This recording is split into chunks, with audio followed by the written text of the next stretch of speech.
ठीक बा हमें के तो अहिरा के मेहरारू होई तो बांधेम ना महाराज हम केहू से ना डराइले ए तरह हमें के अगर दूसर के हुआ कलोरला तो दो चार फेट देबो करी ले हां ए तरह अब एगो बात जान जाई डरेबे ना करी ले के ए तरह हमें के ब्यास लोग दवाई करत नहीं जा पहले बक्सर में तो पूछ बने के देखी करी तो वैसन काम करके पूरा दुनिया जान जा ना तो करबे मत करी घर में पर्दे में मुनाई रही तो काम वो करना चाहिए जिसमें राज हो काम वो करना चाहिए जिसमें राज हो मालिक भी खुश रहे व्यापारी भी नाराज ना हो बबुआ तो नहीं उठा कर रखिए कम मत करो चलिए हनुमान जी के दरबार में कैसे कहे के बाद महावीर जब नाम सुनावा भूत पिचास निकट नहीं आवा चलिए तन छपरा जिला में चल चले के बाद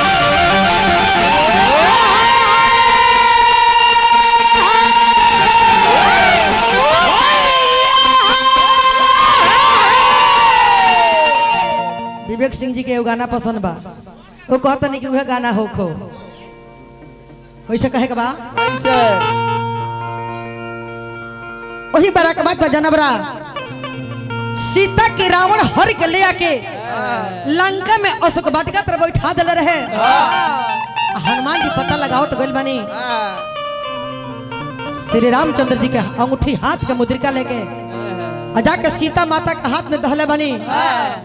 वही बड़ा के बात बा कैसे कहे के बा ऐसे कहे राम जी के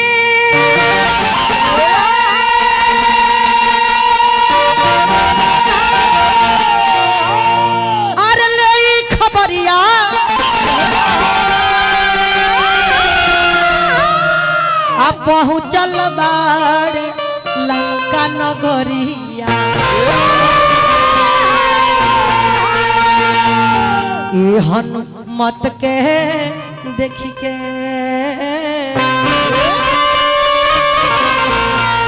ए हनुमत के देखी के सीता जी के झर झर नीरवा गिरे लहाई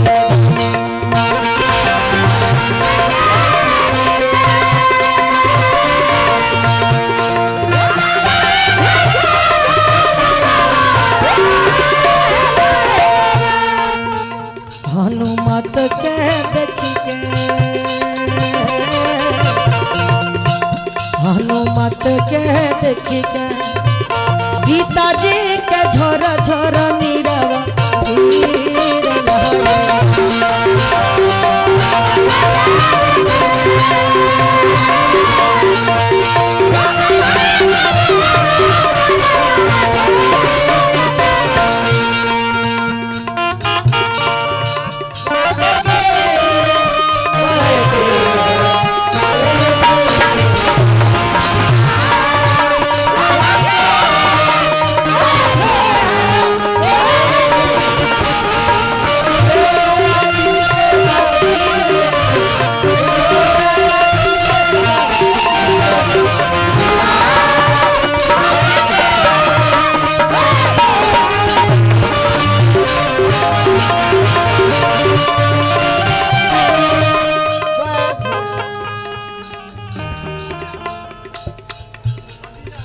आई नंदलाल यादव जी वहाँ के भतीजा बनी हजारों हजार का आशीर्वाद दिले बनी नमस्कार रही ए धरती के जय जयकार रही और प्रणाम बा अच्छा जे पैसा दिहल वो दिन सामने बोलाई तो कहाँ बनी ये हमरा नंदलाल यादव जी की बनी बोलाई तो नहीं बोलाई बोलाई वहाँ के बोलाई बिहार बा आ वहाँ के जौन चाचा जी के स्वर्गवास बोले वहाँ के भतीजा है आई है ने हनुमत के देखी के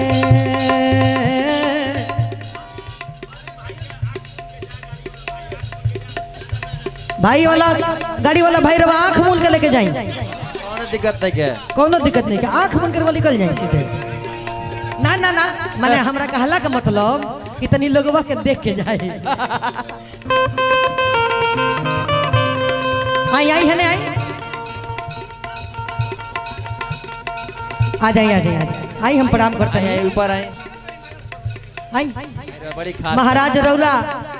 देवनी बनवा रौरा मालिक बनी महाराज डिबनी में भट्टी के चले चलिए भात दिया बखरा में काट लिया ऐसा होगा आइए हमारा सर्व स्वागत करी हम आई तनी माला ली कुछ माल होल दी आई तो नंगनवा ने खाद कूट दी हाल दिया इन फर्ज हो माला ले ली तनी अब रउआ भेजवा दनी है तोहर छोटी मुकी नोट आ जा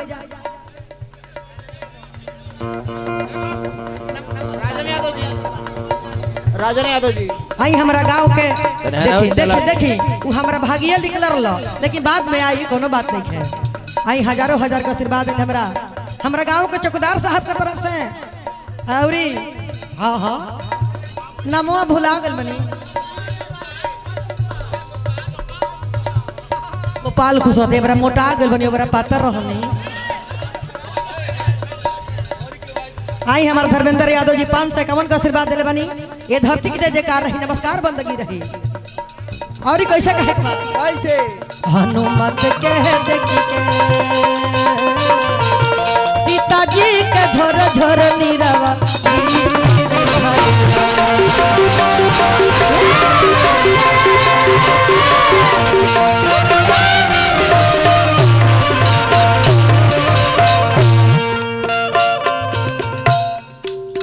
आई सीता जी जब पता सुनने बड़ी कि हमारे बेटा हनुमान आइल बड़न उनका विश्वास नहीं खे हो ना जे हे लंका में हमारा पति के केहू खबर लेके आई आइल बा उनका ये बुझाता कि होय न होय हो राक्षस से है राक्षस से हां भेद बोल लेकिन हनुमान जी श्री रामचंद्र जी के अंगूठी मुद्रिका जब हाथ में गिरौले बनी सीता माता जब देखले बाड़ी देखत निकल जय श्री राम के हवा तू सामने आवा अगर सामने तू ना आईबा तो हम तोहरा के शराब दे अरे शराब में कौन शराब दे जी अगर तू ना शराब न तो कह बबुआ देसी की अंग्रेजी अरे बिहार हो चुप रे पगला पकड़ा देबे 4000 लागत है छुड़ावे में 4000 शराब के नाम मत लिया हनुमान जी टप दे ऊपर से नीचे कूदल बनी आ माता के प्रणाम कैले बनी आ कहले बन के माता हमरा और बेटा हनुमान सीता जी रो तरी कहतरी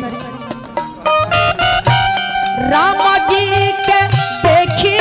मुनरी रोवे लगली सीता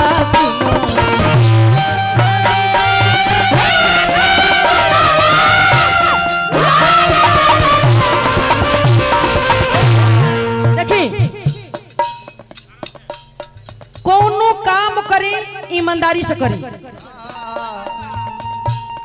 मजूरी करत नहीं रवा ईमानदारी से तोरा और पेट भरी कब तकलीफ ना होई ना होई सही बात बा अगर रौरा ये चाहे जे चोरी क के डकैती क करवा अमीर हो जाई हां ऐसा हो नहीं के सका कहियो आगे ना बढ़े पसेना बहवाए 5 रुपए कमाए वही में भगवान बरकत दी है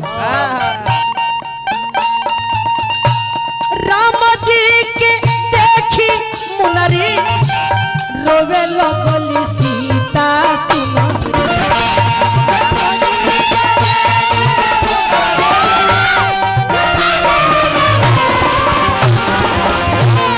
सीता जी कहते कि हे भगवान कोहिया ले मई है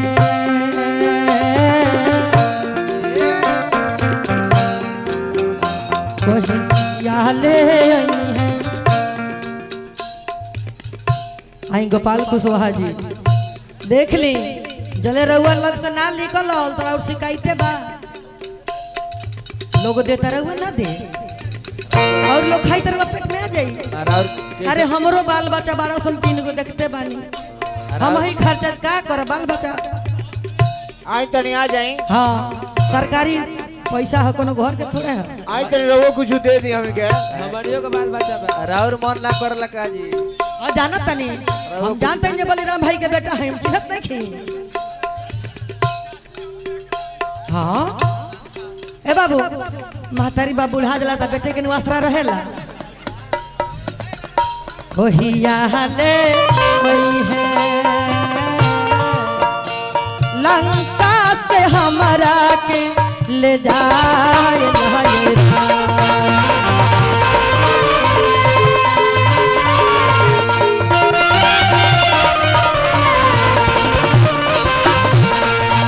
ओहिया ले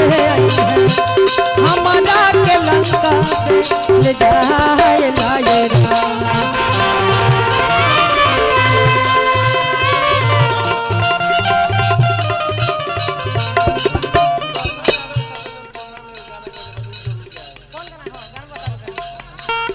आई मोरधस बाबा भी हजारों हजार का आशीर्वाद दिले बनी ए महाराज रउआ हमरा गांव के जिम्मेदार है हम जानते नहीं आज से जानता नहीं हम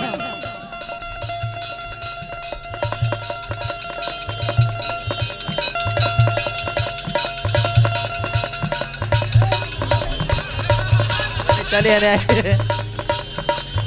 ई छोट ई सरऊ तो है तो रहल है तो उघारे चलो सुघारे हाँ लेंगा लेंगा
महेंद्र यादव जी लछिया देवरिया निवासी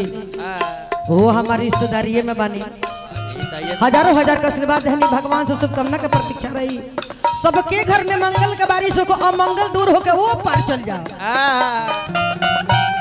लास्ट में कैसा कहे के बा हनुमान जी जब आइल बनी खबर जब सुनौले बनी सीता जी कहते रही हनुमान सब तो ठीक बा लेकिन जानता रहो रावण की सुनी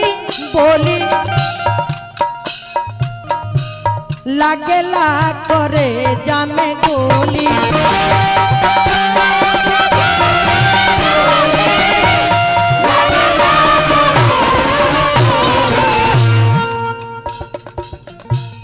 रावण की सुनी बोली लागेला करे जामे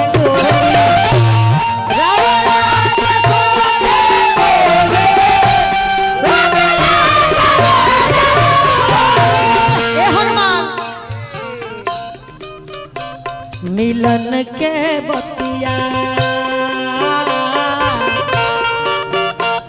मिलन के बतिया अब हमारा बड़ा याद आवेला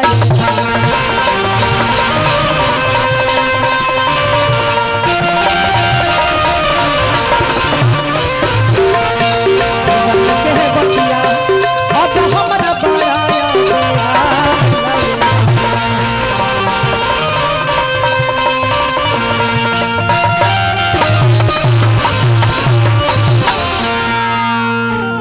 बंदना समाप्त भइल चली हमनी के जौना चीज मिल में जौना उपलक्ष्य में वह काम कइल जा वाह वाह चलो उठ